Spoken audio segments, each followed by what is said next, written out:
Trudne dni mają to do siebie, że prowokują nasz umysł do zadawania bardzo niekorzystnych pytań. Czyli to są pytania, co jest ze mną nie tak? Dlaczego ja nie mogę tak jak inni ludzie normalnie czegoś zrobić? Albo dlaczego to tak jest, że wszyscy mają lżej niż ja? I co gorsza, my się wtedy zastanawiamy, jakie są odpowiedzi na te pytania. I faktycznie poświęcamy swoją uwagę i czas na zdobycie tych odpowiedzi, co tylko i wyłącznie sprowadza to wszystko jeszcze w dół i czujesz się jeszcze gorzej. A tak czy siak dzień jest trudny. Dlatego tym dzisiejszym filmem chcę ci powiedzieć, nie szukaj tych odpowiedzi, zadajmy sobie lepsze pytania. Co więcej, ja ci dam 10 gotowców na te pytania. Ale zanim to zrobię, chciałabym bardzo serdecznie podziękować za wszystkie komentarze, za tworzenie takiej społeczności, która jest pomocna sobie nawzajem. To jest super w tych komentarzach pod filmami.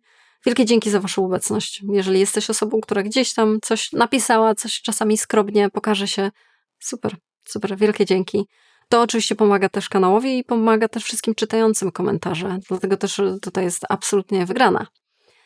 I dodatkowo chciałabym oczywiście też podziękować osobom, które wspierają ten kanał i to, co robię poprzez Patronite i Buy Coffee. Bardzo, bardzo doceniam. A my wracamy do naszych pytań. Chciałabym powiedzieć, że jak je zorganizowałam. Jest ich 10, ale podzielimy je na 5 szufladek. Wrzucimy sobie po dwa pytania do każdej z szufladek, bo one będą takimi jakby tematami oddzielnymi. Więc zaczynamy od pierwszej szufladki. Szufladka pierwsza, kiedy czujesz się przytłoczona lub przytłoczony. Kiedy czujesz się przytłoczona lub przytłoczony i tych bodźców, informacji, ludzi, sytuacji, konfliktów, emocji, być może było tak dużo w dany dzień, albo nadal jest i nadal ten dzień trwa, naprawdę bardzo łatwo o chaos. Chaos w głowie, który absolutnie jest jakby, w tej głowie jest trudno dojść do jakiegoś porządku i ładu i składu. Dlatego zmniejszamy skalę i nie skupiamy się na wszystkim, ogarnięciu całego problemu, całego dnia, nie wiem czego jeszcze, tylko na małych rzeczach, a najlepiej na jednej. I na tym będą się opierać te 2 pytania. Ja będę zerkać, bo to strasznie dużo tych pytań. Więc pytanie numer 1. Co jest jedną fizyczną rzeczą, na której mogę się teraz skupić? Czyli zamiast być w tej chmurze myśli i chaosu, dobra, fizycznie, co mogę zrobić? Może chce mi się pić, może jestem głodna, dobra, ugotuję obiad, a może potrzebuję wyjść, a może mój piesek potrzebuje wyjść, nie? Tutaj jest, czekaj, tylko ci pokażę, o tak, o tu piesek, nie? On tak sobie bokiem leży, dlatego taka przekrzywiona ta głowa była. Czyli skupiamy się na tu i teraz i najlepiej na bardziej namacalnych rzeczach, bo i tak odfruwamy, nie? Nasz umysł odfruwa daleko. Bardzo możliwe, że gdzieś przyszłość, przeszłość, zamartwianie się, katastroficzne wizje i tego typu, a co jeśli, nie? Dobra, mam tutaj zrobić obiad, nie? Muszę się napić czegoś, wody, herbaty. Zrobię sobie herbatę. Jedna rzecz. O, ktoś wstał i ma wywrócone ucho. Pytanie numer 2. Jaki jest jeden najmniejszy krok, który teraz mogę zrobić, by poczuć się odrobinę lepiej? Pamiętaj, zmniejszamy skalę. Odrobina lepiej. To jest 1% lepiej. I znowu, to może być właśnie, dobra, wypiję sobie wodę, może wyjdę z psem, może to, może tamto, a może sięgnę po jakiś kontakt. Czyli może do kogoś zadzwonię, może poproszę o spotkanie, może napiszę jakąś krótką wiadomość i to już będzie, jakbyś wzięła lub wziął kogoś za rękę. I to już jest to. Zauważ, mała skala. 1 krok, 1 rzecz, troszeczkę lepiej. Nie myślmy o wszystkim, nie ogarniajmy wszystkiego, nie w tym stanie zmęczenia i chaosu. Szufladka numer 2. Gdy zalewa cię fala samokrytyki. Standardowe pytanie, które w tym momencie, kiedy bardzo mocno siebie krytykujesz, które bardzo często rekomenduję na tym kanale, to jest coś na styl, co powiedziałbym, co powiedziałabym teraz przyjacielowi w tej samej sytuacji. Gdyby on to samo zrobił, nie wiem, popełnił ten sam błąd, albo gdyby coś mu nie wyszło, albo gdyby cokolwiek się wydarzyło w jego życiu, a on by siebie zalewał falą samokrytyki, co bym wtedy mu powiedziała? To jest aktywacja samowspółczucia i neutralizacja podwójnych standardów, czyli jemu to bym powiedziała, nie przejmuj się, jest poradzisz sobie naprawdę, to nie jest aż tak wielka bieda. Natomiast sobie powiem, nie dasz rady, co z tobą nie tak, jak tak mogłaś. Likwidujemy trochę te podwójne standardy, a przynajmniej uświadamiamy sobie, że one istnieją i że to jest po prostu nie fair w stosunku do siebie. To pytanie może to zrobić, ale to jedno w tej szufladce, a drugie brzmi, jaka jest jedna cenna lekcja, którą mogę zabrać z tej sytuacji? Czyli, tylko że mała uwaga, nie śpiesz się do tego pytania, to nie jest pytanie pierwsze, tylko celowo drugie, ponieważ czasami do tej lekcji musi upłynąć pewien czas, żeby zobaczyć, że stało się coś niedobrego, coś fatalnego albo nieprzyjemnego, ale jest w tym jakiś plus, jakaś nauka, jakiś cenny wniosek, lekcja. Czasami musi upłynąć trochę czasu, ale nadal jest to fajne pytanie, do którego warto wrócić, czyli gdzieś coś, co było trudne, zamieniamy w złoto, może nie w sztabkę złota, ale taki jeden mały samorodeczek malutki, że to było trudne, ale wyniosłam z tego cenny wniosek. Szufladka trzecia, gdy wpadniesz w spiralę lęku i czarnowictwa. Oczywiście chaotyczny, trudny, przebodźcowany dzień, jak po prostu magnes, przyciągnie do ciebie czarne wizje, jakieś perspektywy, że wszystko będzie nie tak i że absolutnie nigdy sobie nie poradzisz z tym, jak gigantyczny za chwilę będziesz miała problem. Odkręćmy to, a przynajmniej zatrzymajmy dwoma pytaniami. Pierwsze z nich. Jaki jest najbardziej prawdopodobny scenariusz, a nie tylko ten najgorszy? A skąd wiemy, jaki jest najbardziej prawdopodobny? Spójrzmy wstecz. Czyli jeżeli sobie wyobrażasz, że bo popełniłaś ten jeden błąd, to na pewno cię zwolnią z pracy, przypomnij sobie siebie, swoje błędy oraz błędy ludzi dookoła i ile razy statystyka, tak sobie twoja prywatna, tak, być może troszkę subiektywna, ale nadal statystycznie, ile razy dana osoba, czy ty zostałeś zwolniony za taki błąd?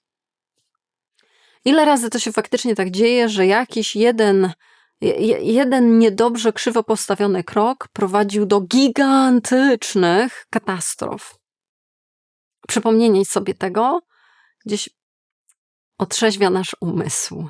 Ale to nie jest jedyne pytanie w tej szufladce. Jeszcze jedno, jak radziłem sobie z podobnym lękiem, z podobną sytuacją, z podobnym problemem w przeszłości.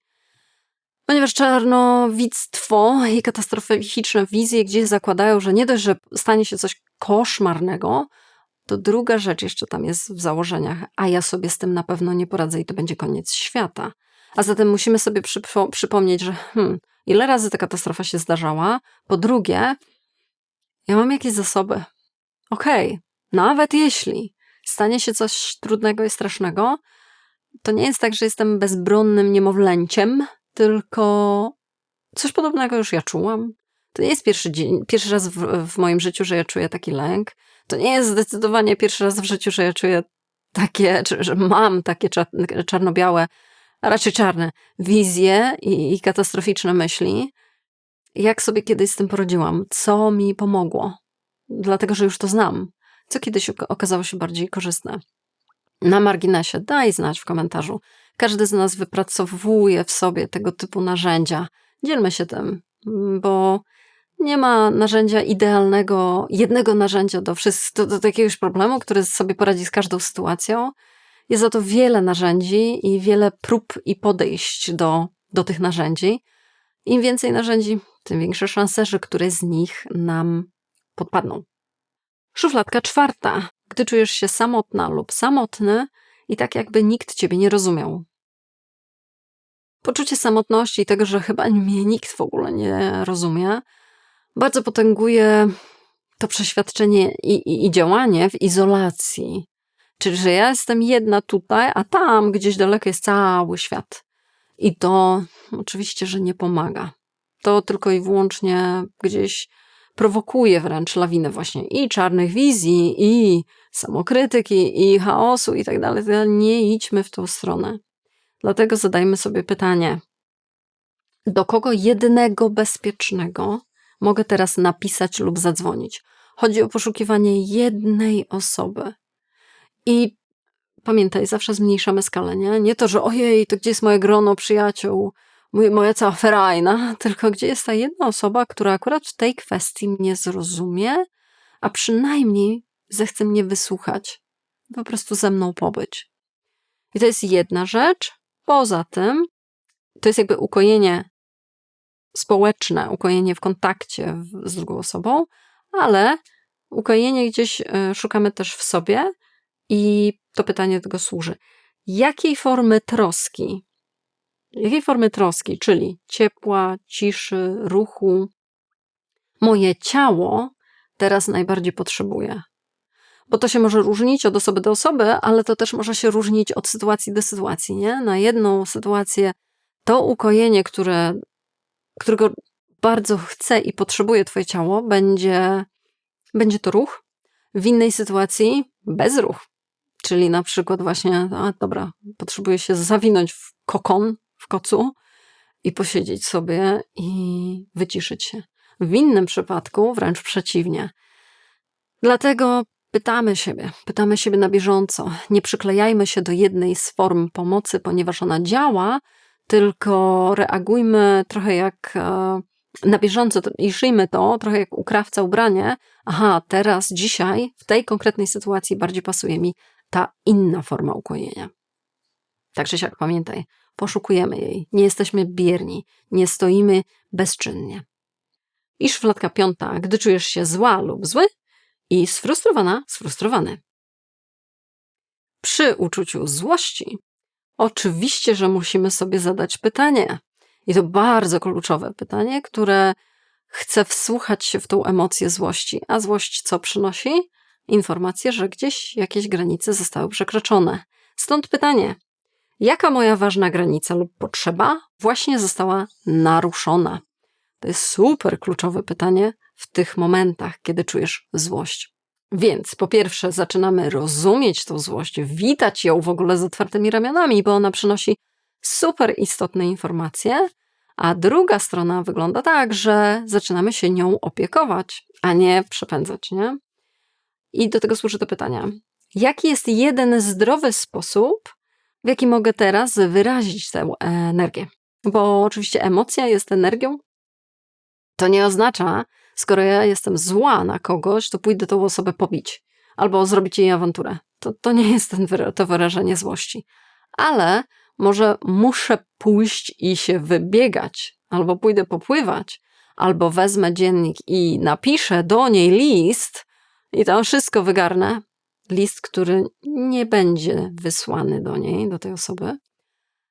To mogą być formy wyrzucenia z siebie, gdzieś wypuszczenia z siebie tej energii. Ale wszystko inne także oczywiście. Nie wiem, na przykład taniec, a może chcesz akurat pośpiewać, a może chcesz wziąć te takie już wyszczerbione talerze i po prostu je pobić. Czemu nie? Gdybyś potrzebowała lub potrzebował przepracować na przykład jakieś pytanie, bo one mogą coś ważnego uruchomić w konsultacjach 1 na 1, zapraszam. Gdybyś potrzebował lub potrzebowała miejsca, gdzie dajemy sobie spokój raz w tygodniu w formie pisanej, to jest newsletter. Zapraszam do zapisu, jeżeli tego jeszcze nie zrobiłaś.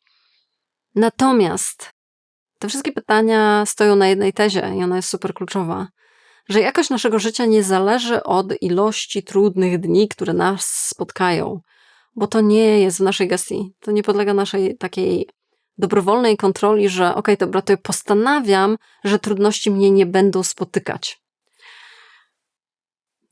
Darujmy sobie ten cel, bo on jest nierealny, natomiast faktycznie jakość naszego życia autentycznie zależy od tego, co my robimy w odezwie, w reakcji na te trudne momenty, które tak czy siak będą nas spotykać. Jedną z takich automatycznych, szybkich reakcji jest zadawanie sobie niezbyt korzystnych, niezbyt pomocnych pytań. Pytań, które nas gdzieś tam ściągają w dół. Dlatego aktywna postawa, pomocna postawa i zdrowa wobec siebie To jest zadanie sobie właściwych pytań, tych, które faktycznie pomagają. Mam nadzieję, że wśród tych 10 znalazłaś lub znalazłeś coś dla siebie, co właśnie ci będzie nie sprowadzać w dół, tylko cię będzie wyciągać w górę. Koniecznie daj mi w komentarzu znać, które to z pytań, które to jest, ale jeżeli masz takie, które gdzieś ciebie i absolutnie tutaj nie padło, bo tych pytań jasne, że może być bardzo dużo, masz takie, które gdzieś ci ciągle pomaga i zawsze je gdzieś tam masz z tyłu głowy i przed nos sobie stawiasz i to cię stawia na nogi, to daj znać. Podziel się w komentarzu. Naprawdę to będzie bardzo, bardzo pomocne dla wszystkich. Za co ci z góry oczywiście bardzo dziękuję. I w imieniu swoim, i w imieniu czytających. W ogóle wielkie dzięki jeszcze raz za kliknięcie, subskrypcję, to, że tu jesteś, że doglądałeś ten film do końca, to jest wsparcie tego, co robię. Oraz za uczestnictwo w Patronite by Coffee. Jak zwykle bardzo, bardzo doceniam. Zawsze. I cóż, to wszystko na dziś. Widzimy się następnym razem.